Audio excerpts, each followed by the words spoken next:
I've introduced this extra session for several reasons, not least because people with strong fundamentalist religious views usually have a problem with homosexuality. It's often those people who hold strong religious views about homosexuality, who believe that people choose to be gay and that homosexuality is a sin, who are the most vociferously opposed to LGBT people being treated equally and with respect. They're the ones who are trying to stop anti-discriminatory legislation that supports LGBT people. Historically, many of the agencies who support vulnerable young people were religious, and indeed many social workers, youth workers, teachers, doctors, etc. are religious.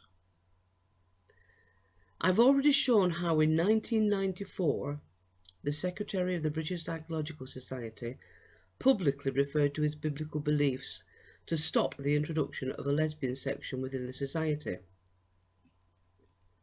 He successfully delayed the introduction of a lesbian and gay section for 4 years. Back in the 1980s, I was a youth worker for Lancashire County Council. Despite them having an equal opportunities policy that included sexual orientation, I was discriminated against and refused promotion. Indeed, my line manager told me that as a lesbian, I should not be working with girls. I don't think it's any coincidence that he held strong religious views. In the past, this sort of discrimination was often hidden, but since LGBTs have gained more legal rights, and especially with the introduction of the Equality Act, religious homophobia has become more and more visible.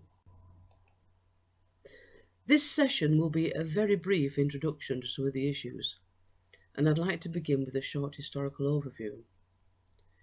You may not know it, but there has always been some form of homosexuality present in various religions and cultures. Abrahamic religions, that is Judaism, Islam and Christianity, traditionally saw male homosexuality as sinful and immoral. This is primarily based on 2 passages from Leviticus and Genesis. Leviticus says that man shall not lie with another man. It is an abomination, punishable by death.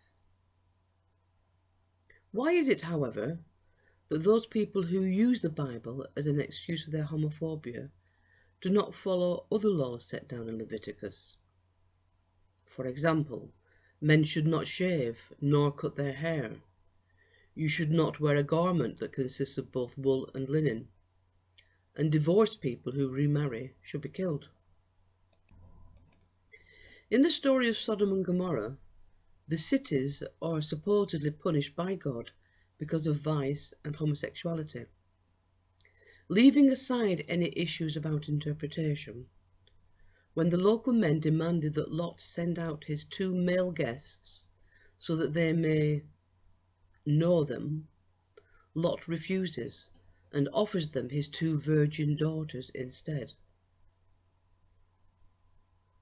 After his wife has been turned to pillar of salt because she looked back at the city, Lot and his 2 daughters leave the area and sleep in a cave. His 2 daughters get Lot drunk and lie with him and get pregnant, and thus began 2 new tribes. So tell me, what exactly is the moral of this story? At this point in history, i.e. now, there are several religions that are more accepting of homosexuality. Indeed, some have gay bishops. Others, meanwhile, are still traditional. In some Islamic countries, for example, homosexuality is punishable by death, as indeed it used to be many years ago in Britain. Recently, here in Britain, there have been big debates in the Church of England with regard to gay bishops as well as same-sex marriage. There have also been challenges in the European Court of Human Rights under employment law, which has implications for those providing services. I'd like to conclude this session by asking you to watch 3 short videos. The first one is about Mary Lou Wallner and her daughter. The second one is called Not a Sin. And the last one is called Get Educated About Homosexuality. Thank you.